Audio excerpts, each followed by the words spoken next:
बिस्मिल्लाहिर्रहमानिर्रहीम। Today's topic of discussion is past UQ discussion of parasitology. तो आज की इस वीडियो में हम पैरासाइटोलॉजी के पास्ट एससीक्यूज या यूक्यूज को डिस्कस करने वाले हैं with the help of Anwar microbiology. जिस तरह से आपको पता है कि अनवर माइक्रोबायोलॉजी रिवीजन के लिए बेस्ट होती है और अभी ये रिवीजन का ही सीजन चल रहा है।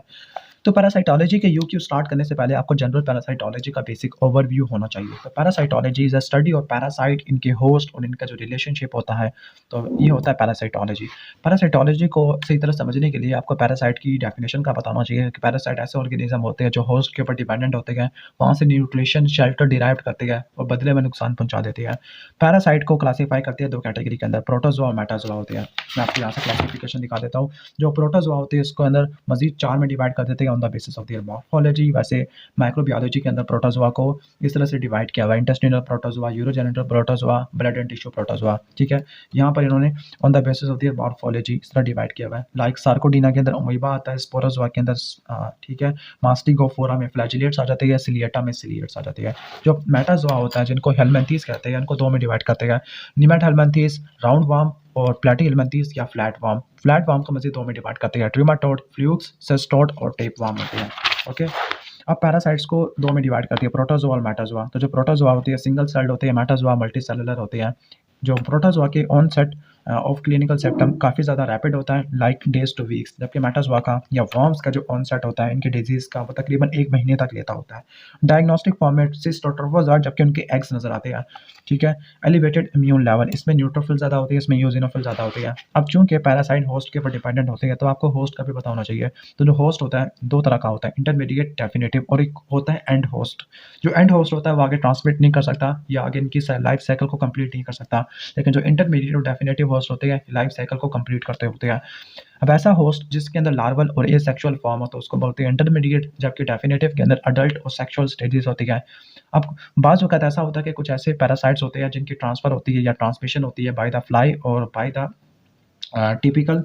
हम फ्लाई के बाद हम ये भी कह सकते हैं कि कुछ मॉस्किटोज़ होते हैं जो इनकी ट्रांसमिशन करवाते हैं। ओके, तो उनको बोलते हैं वेक्टर। अब इनकी जो लाइफ साइकिल होती है प्रोटोजोआ की वो दो फॉर्म्स की होती है। एक होती है इन्फेक्शियस, यानी दो स्टेजेस होती है इनकी लाइफ साइकिल के अंदर। एक होती है इन्फेक्शियस, दूसरी होती है डायग्नोस्टिक। यानी प्रोटोजोआ के अंदर सिस्ट होती है जो इन्फेक्शन करवाती है इन्फेक्शियस स्टेजेस के अंदर जो ट्रांसमिट होती है, जबकि हेलमिंथीज इन्फेक्शन के अंदर एक्स नजर आती है। जबकि डायग्नोस्टिक के अंदर ट्रोफोजोइड होते हैं जो असल में पैथोलॉजी करवा रही होती है, पैथोजेनेसिस करवा रही होती है, जबकि हेलमिंथीज के अंदर एक्स या वॉर्म्स दोनों हो सकती है। सिस्ट और ट्रोफोजोइड का कंपैरिजन आना चाहिए। सिस्ट एक डोर्मेंट स्टेज होती है जबकि ट्रोफोजोइड ग्रोइंग स्टेज होती है। सिस्ट इसलिए बनती है क्योंकि जो वॉर्म होता है, सॉरी प्रोटोजोआ, वो अनफेवरेबल कंडीशन के अंदर सर्वाइव नहीं कर सकता, लेकिन जो ट्रोफोजोइट होती है वो इसलिए बनती है ताकि वो होस्ट से न्यूट्रिशन डिराइव कर सके।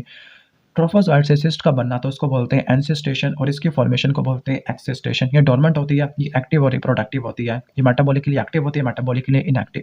ये मेटाबॉलिकली इनएक्टिव है, ये मेटाबॉलिकली एक्टिव होती है। ये ट्रांसमिशेबल स्टेट होती है, ये डिजीज कॉजिंग स्टेट होती है। इस स्टेज पर हम इसको इन्फेक्शियस स्टेज बोलते हैं, ट्रोफोजोइट को डायग्नोस्टिक स्टेज बोलते हैं। Non motile, motile, infective, non infective. ये रेजिस्टेंट होती है, रेजिस्टेंट नहीं होती। इसमें लेबाइल सेल मेम्ब्रेन होती है। ये होस्ट के बगैर सर्वाइव कर सकता है, लेकिन ये होस्ट के बगैर सर्वाइव नहीं कर सकता। अब हम स्टार्ट करते हैं टिपिकल यूक्यूज को। ओके, तो पहला है इंटेस्टिनल एंड यूरोजेनिटल प्रोटोजोआ। तो इंटेस्टिनल प्रोटोजोआ के अंदर आपने एंटोमाइबा स्टोलिटिका, ये बहुत इंपॉर्टेंट है, तो इसके सिनेरियो काफ़ी ज़्यादा आ जाती है, तो एंटोमाइबा स्टोलिटिका को आपने अच्छे तरीके से तैयार करना है। ओके, ठीक है, एंटोमाइबा स्टोलिटिका का पहले सिनेरियो देख लेते हैं। Number 1 question, name 2 protozoa causing intestinal infection.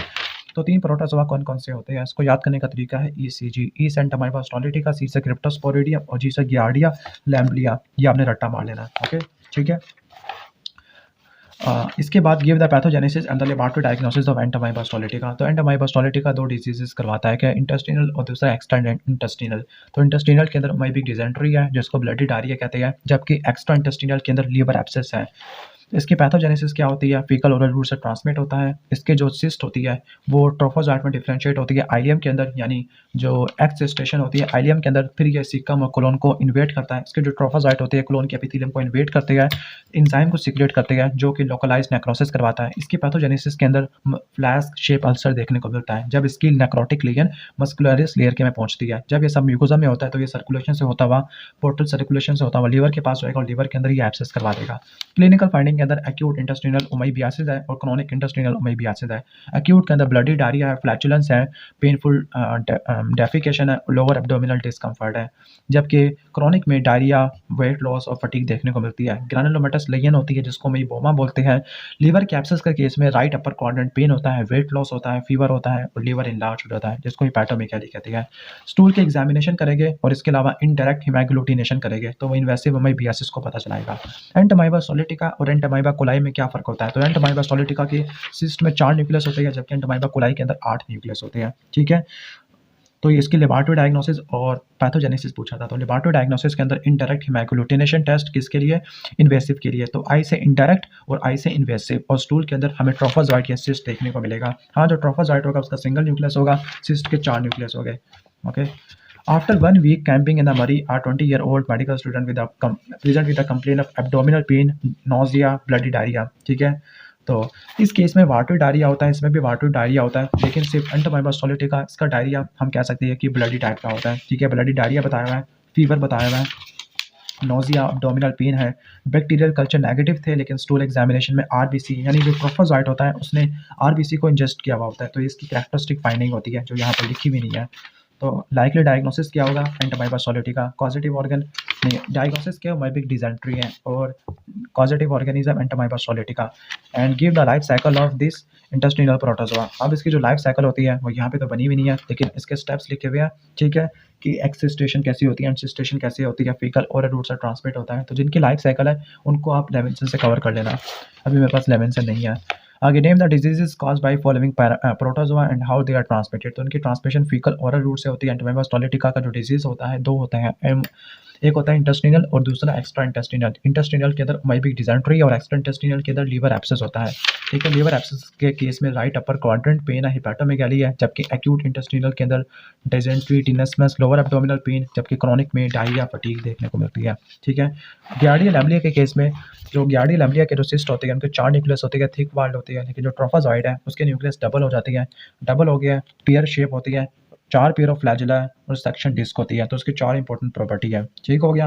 Okay, तो इसके जो डिजीजेज होते हैं उसको बोलते हैं गियार्डियासिस, जिसमें फुल स्मेलिंग वाटर डायरिया होता है, नोजिया होता है, एब्डोमिनल क्रैम्प होता है। ठीक है, इसके लिए एक पार्टिकुलर टेस्ट होता है जिसको स्ट्रिंग टेस्ट बोलते हैं। बाकी सबके लिए स्टूल एग्जामिनेशन होती है लेकिन इसके लिए एक स्पेशलाइज्ड टेस्ट होगा जिसको बोलते हैं किन्यून एसिड फास्ट रीड, जिसमें ओसिस की डिटेक्शन होती है। इसको याद करने का तरीका क्या है?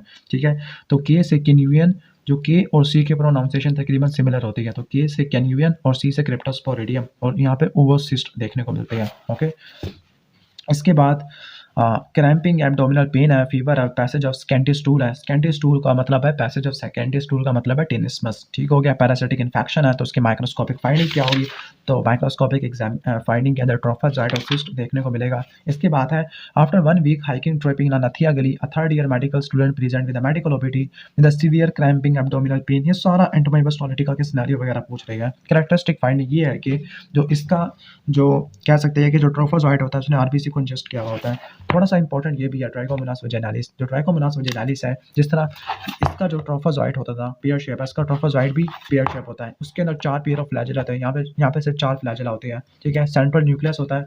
ये सिर्फ ट्रोफोजॉइट फॉर्म में एग्जिस्ट करता है, सिस्ट फॉर्म की जरूरत नहीं होती क्योंकि ये डायरेक्टली ट्रांसमिट हो जाता है, डायरेक्ट कॉन्टैक्ट से ट्रांसमिट हो जाता है बाय डायरेक्ट सेक्सुअल कॉन्टैक्ट। इसके ट्रोफोजॉइट वाल और वजाइना पे अटैच होती है, वहाँ पे इन्फ्लेमेशन करवाते हैं। क्लिनिकल फाइंडिंग के अंदर वजाइनल डिस्चार्ज होती है जो कि वाटरी होती है, फुल स्वेलिंग होती है और ग्रीनिश होती है। ओके, इसको रट्टा मार लेना। न्यूक्लिक एसिड एम्प्लीफिकेशन टेस्ट है, याद करना है। गोनोरिया के लिए भी न्यूक्लिक एसिड एम्प्लीफिकेशन टेस्ट था। इसके बाद हम चलते हैं ब्लड एंड टिश्यू प्रोटोजोआ। तो ब्लड एंड टिश्यू प्रोटोजोआ के अंदर कौन कौन से क्वेश्चंस आ रहे हैं? ज़्यादातर जो क्वेश्चंस होते हैं वो लिशमेनिया की होती है। ओके, और इसके अलावा प्लाज्मोडियम के ज़्यादा बहुत सारे सवाल है। ठीक है, टॉक्सोप्लाज्मा गोल्डी के अंदर ज़्यादा सवाल नहीं है। ओके, और चलो स्टार्ट करते हैं। अब periodic bouts of fever with chills, तो थोड़ा बहुत आपको मलेरिया का कॉन्सेप्ट दे देते हैं। जो प्लाज्मोडियम होता है मलेरिया करवाता है। इसकी 4 स्पीशीज होती है, प्लाज्मोडियम वाइवेक्स, प्लाज्मोडियम ओवेल। इनका जो होता है फीवर प्लाज्मोडियम वाइवेक्स और ओवेल का, इनके मलेरिया को बोलते हैं हम टर्शियन मलेरिया, क्योंकि हर तीसरे दिन ये रिपीट होता रहता है। और जो प्लाज्मोडियम मलेरिया ही का जो मलेरिया होता है वो क्वार्शियन होता है। ठीक हो गया, यानी जो असल मलेरिया होता है वो क्वार्शियन होता है, जबकि प्लाज्मोडियम फैल्सीपैरम का इरेगुलर फीवर स्पाइक्स होती है। प्लाज्मोडियम फैल्सीपैरम के जो गैमेट्स होते हैं क्रिसेंट शेप, ब्राना शेप होते हैं, मल्टीपल रिंग्स होती है, ठीक है। जबकि प्लाज्मोडियम मलेरियाई के शाइजोन्स रोजेट होते हैं, प्लाज्मोडियम ओवेल के आरबीसी इन्फेक्टेड होते हैं, ओवल और जैक्ड होते हैं, जबकि प्लाज्मोडियम वायरस के केस में होस्ट सेल्स इनलार्ज हो जाते हैं और उमेबाइड ट्रोफोजाइट होते हैं। ये इसकी इंपॉर्टेंट ब्लड स्मीयर फाइंडिंग होती है। सेल साइकिल को देखते हैं तो फिर इसके दो फेजेस होती है, सेक्सुअल साइकिल और सेक्सुअल साइकिल। सेक्सुअल साइकिल को स्पोरोगोनी भी बोलती है, ये मॉस्क्यूटो के अंदर होती है। चूंकि सेक्सुअल साइकिल मॉस्क्यूटो के अंदर हो रही है तो इस केस में जो डेफिनेटिव होस्ट होता है वो फीमेल एनोफिलीज होती है, ठीक है। जबकि इस सेक्सुअल साइकिल को शिजोगोनी कहते हैं, जबकि सेक्सुअल को स्पोरोगोनी कहते हैं, ह्यूमन के अंदर होती है। अब हम इसके पैथोजेनेसिस को देख लेते हैं। तो जो पहले एज सेक्सुअल शिजोगोनी है, फिर सेक्सुअल स्पोरोगोनी होती है। तो एज सेक्सुअल शिजोगोनी के अंदर एक्सोरिथ्रोसिटिक फेज और रिथ्रोसिटिक फेज होती है, ठीक है। एक्सोरिथ्रोसिटिक फेज के अंदर जो मॉस्क्यूटो होता है ये इंजेक्ट करता है स्पोरोजोइट को, जो कि हेपेटोसाइट को अटैक करते हैं। फिर जो स्पोरोजोइट होते हैं ये मीरोजोइट के अंदर डिफरेंशिएट हो जाते हैं, ठीक है। ओके, इंजेक्ट करेगा स्पोरोजोइट को, फिर एक्सोरिथ्रोसिटिक साइकिल चलेगा, लीवर को इन्फेक्ट करेंगे, फिर वहाँ पर ये मीरोजोइट के अंदर कन्वर्ट हो जाएंगे और मीरोजोइट्स वाला एक स्ट्रक्चर बनेगा जिसको शाइजोन बोलते हैं। फिर शाइजोन रप्चर होती है, मीरोजोइट रिलीज होते हैं, फिर वो आरबीसी को इन्फेक्ट करना शुरू कर देते हैं, जिसको बोलते हैं रिथ्रोसिटिक फेज। पर रिथ्रोसिटिक फेज में आगे क्या होगा, जो मीरोजोइट्स होते हैं वो रिंग शेप ट्रोफोजाइट बनाना शुरू कर देते हैं आरबीसी में। जो ring shape crescent shape gametes होते हैं उनको क्या बोलते हैं, प्लाज्मोडियम फैल्सीपेरम। तो रिंग स्टेजेस होती है जो ट्रोफोजाइट शाइजोन्स में मैच्योर हो जाते हैं, कुछ पैरासाइट सेक्सुअल इरिथ्रोसिटिक फेज में आ जाते हैं। और जो मीरोजाइट होते हैं इनकी जो रेगुलर इंटरवल के ऊपर आरबीसी को लाइसेस करवाना शुरू कर देते हैं, यानी ये मीरोजाइट आरबीसी की लाइसेस करवाते हैं एट द रेगुलर इंटरवल, जिसकी वजह से फीवर, चिल्ड, माइल्जिया और हेडेक देखने को मिलता है। ओके, सेक्सुअल स्पोरोगोनी के केस में जो ब्लड पिनोजोइट होती है वो मेल और फीमेल गैमेट्स में डिफरेंशिएट हो जाती है। फिर फीमेल मॉस्किटो इन आरबीसी को ईट कर लेती है, फिर एक फीमेल मैक्रोगैमेट और 8 मेल माइक्रोगैमेट बनते हैं, और ये गैमेट बनते हैं कहाँ पर, गट के अंदर बनते हैं, मैक्रो और माइक्रो, ठीक है, मैक्रो और माइक्रो। ओके, फिर इसके बाद जो डिप्लॉइड जाइगोट होता है ये मोटाइल ookinete के अंदर डिफरेंशिएट हो जाता है, जो गट की वाल में बोरो करता है। फिर oocyst विद हैप्लॉइड स्पोरोजोइट बनते हैं स्टोमक की वाल के अंदर। फिर ये स्पोरोजोइट मॉस्क्यूटो के स्लाइवरी ग्लैंड में चले जाते हैं, और ये स्लाइवरी ग्लैंड में जाने के बाद मॉस्क्यूटो फिर आगे इनको इंजेक्ट कर देगा। क्लिनिकल फाइंडिंग के अंदर फीवर, चिल, मायोल्जिया होता है, आर्थ्राल्जिया भी होता है, यानी मसल्स में पेन होता है, जॉइंट्स में पेन होता है, फीवर होती है, चिल्स होती है, स्प्लीनोमेगाली, हेपेटोमेगाली और ब्लैक वाटर फीवर। इसकी कॉम्प्लिकेशन के अंदर cerebral malaria, acute renal failure और हेमोलिटिक एनीमिया हो सकता है। लेबोरेटरी डायग्नोसिस के अंदर जो जिम्सा स्टेनिंग होती है, जो थिक वाली होती है ऑर्गेनिज्म की प्रेजेंस के लिए, और थिन वाली होती है स्पीशीज के आइडेंटिफिकेशन के लिए। इसके अलावा एलिसा और पीसीआर होता है, ठीक है। तो ये थोड़ा बहुत आपको मैंने सिनेरियो बता दी है इनके बारे में। अच्छा, टोक्सोप्लाज्मा गोल्डी के अंदर आप ये बात रट्टा मारना कि जो इस केस में जो डेफिनेटिव होस्ट होता है वो कैट होती है, ठीक है। जबकि इस केस में जो डेफिनेटिव होस्ट था वो ह्यूमन नहीं होता, बल्कि कौन होता है, इस केस में डेफिनेटिव होस्ट फीमेल मॉस्किटो होती है। जबकि ट्राइपैनासोमा क्रूजाई और ट्राइपैनासोमा ब्रुसाई इस केस में ह्यूमन एक होस्ट होता है, डेफिनेटिव होस्ट। लिशमीनिया के अंदर जो वेक्टर होता है वो फीमेल सैंड फ्लाई होती है, और जो डिजीज होता है उसको बोलते हैं काला आजार या विसरल लिशमीनियासिस, ठीक हो गया। अब हम इनके सिनेरियोस को डिस्कस करना शुरू कर देते हैं। तो सबसे पहला जो है मलेरिया के बारे में है, तो मोस्ट लाइकली डायग्नोसिस क्या होगा, मलेरिया होगा। डायग्नोसिस के अंदर एलिसा, पीसीआर आपने रट्टा मारा हुआ है। इसके अलावा जिम्सा स्टेनिंग के अंदर thick smear, presence of organism और थिन स्मीयर में स्पीशीज की आइडेंटिफिकेशन होती है। स्पेसिफिकली प्लाज्मोडियम फाल्सीपारम के केस में क्रिसेंट शेप गैमेट्स की फॉर्मेशन होती है, मल्टीपल रिंग्स होती है, रोजेट शेप शाइजोन्स होते हैं, ओवल चेक इन्फेक्टेड आरबीसीज होते हैं और इन लार्ज होस्ट सेल्स होते हैं। इसके बाद है name diseases cause by each of the following protozoa and how they are transmitted to the human. तो ट्राइपैनासोमा ब्रुसाई जेबेंजी है, तो उसकी ट्रांसमिशन किस तरह से होती है, बाय द सीसी फ्लाई होती है। प्लाज्मोडियम की होती है एनोफिलीज से। टोक्सोप्लाज्मा गोल्डी की किस तरह से ट्रांसमिशन होती है, तो मोड ऑफ ट्रांसमिशन होती है जब सिस्ट को रॉ मीट के अंदर ईट करते हैं, या फूड जो कैट फीसेस है कंटामिनेटेड होती है, या ट्रांसप्लेसेंटल मदर टू फीटस। जो टोक्सोप्लाज्मा गोल्डी के अंदर इंसेफ्लाइटिस होता है, कोरियोरेटिनाइटिस होता है, हेपेटोसप्लीनोमेगाली होती है। और एक रट्टा मार लो, हेपेटोसप्लीनोमेगाली इसमें भी हो रही है, हेपेटोसप्लीनोमेगाली इसमें भी हो रही है टोक्सोप्लाज्मा गोल्डी में, और हेपेटोसप्लीनोमेगाली इसमें भी हो रही है, ठीक है, लिशमियासिस में, ठीक है, ठीक है। तो तीनों का आप देख लेना, कंपेयर भी कर लेना। ओके, नेक्स्ट चलते हैं 15 ईयर ओल्ड पठान बॉय। वही सारी चीज़ें बताई हुई है कि हिस्ट्री ऑफ फीवर है, फीवर अगर आप देखो फीवर है, वेट लॉस है, ठीक है। इसके साथ क्या बताया हुआ है, multiple nodules over the forearm and dark discolouration of the skin. इसके बाद CBC क्या बताती है, एनीमिया बता दिया है। असल में अब ये वाला सिनेरियो डिफरेंट है, ये मलेरिया का नहीं है, बल्कि ये है डार्क डिस्कलरेशन ऑफ स्किन है, तो ये लिशमेनिया का सिनेरियो है। लिशमेनिया जो डिजीज़ करवाता है उसको बोलते हैं काला ज़ार या विसरल लिशमेनियासिस है। इसका वेक्टर फीमेल सैंड फ्लाई होता है, रिजर्वाइड मैमल्स होती है। सेल साइकिल पूरी लिखी हुई है जिसको आप कर लेना है। प्रोमास्टिगोट एमास्टिगोट फॉर्म होती है, जो एमास्टिगोट है वो बिल्कुल वही काम करती है जो ट्रोफोजोइड करती है, प्रोमास्टिगोट आके ट्रांसफर हो जाती है, ठीक है। अब विसरल लिशमेनियासिस के अंदर जो ऑर्गन्स होते हैं रेटिकुलो एंडोथेलियल सिस्टम के, लाइक लीवर है, स्प्लीन है, बोन मैरो है, वो अफेक्टेड हो जाते हैं। लाइक लीवर की इनलार्जमेंट होती है और स्प्लीन की इनलार्जमेंट होती है। स्किन की हाइपरपिगमेंटेशन देखने को मिलती है। स्प्लीन की जब इनलार्जमेंट हो जाएगी तो स्प्लीन आरबीसी को उड़ाना शुरू कर देगी, डब्ल्यूबीसी को उड़ाना शुरू कर देगी, प्लेटलेट को उड़ाना शुरू कर देगी। That is why anaemia, leukopenia और थ्रोम्बोसाइटोपिनिया देखने को मिलता है। सेकेंडरी इन्फेक्शन कॉमन है। इसके लिए बाटमी डायग्नोसिस के अंदर स्किन का टेस्ट होता है, इनडायरेक्ट इम्यूनोफ्लोरेसेंस ऐसे है, आईजीजी टाइटर और ब्लड स्मेयर होता है जिसमें ए मास्टिगोट की डिटेक्शन होती है। ठीक हो गया। तो ये मलेरिया का सिनेरियो नहीं था बल्कि ये लिशमेनिया का था। ठीक हो गया। आगे name haemoflagellate infect in the human, तो आपको हीमोफ्लैजिलेट पहले से पता है कौन कौन से हीमोफ्लैजिलेट होते हैं। ब्लड के अंदर जिनके अंदर ब्लड स्मीयर टेस्ट होगा वो हीमोफ्लैजिलेट होती है। लाइक इसमें ब्लड का स्मीयर टेस्ट है, ठीक है, तो डिटेक्शन ऑफ ए मास्टिगोट है। और इसके अलावा बोन मैरो बायोप्सी है, तो ये ट्राइपेनोसोमा वाले होते हैं। ओके, इसके बाद हम चलते हैं हम a 30 year old female experienced sudden onset of fever. अब ये पूरा मलेरिया का सिनेरियो दिया हुआ है, तो मोस्ट लाइकली डायग्नोसिस क्या होगा? मलेरिया। नेम द प्लाज्मोडियम, तो आपने चारों प्लाज्मोडियम का बता देना, वाइवेक्स, ओवेल। जो मलेरिया ही होता है इसमें रोजेट शाइजोन्ट होते हैं, जबकि प्लाज्मोडियम फैल्सिपारम के अंदर बनाना शेप, क्रिसेंट शेप गैमेट्स होती है, मल्टीपल रिंग्स होती है।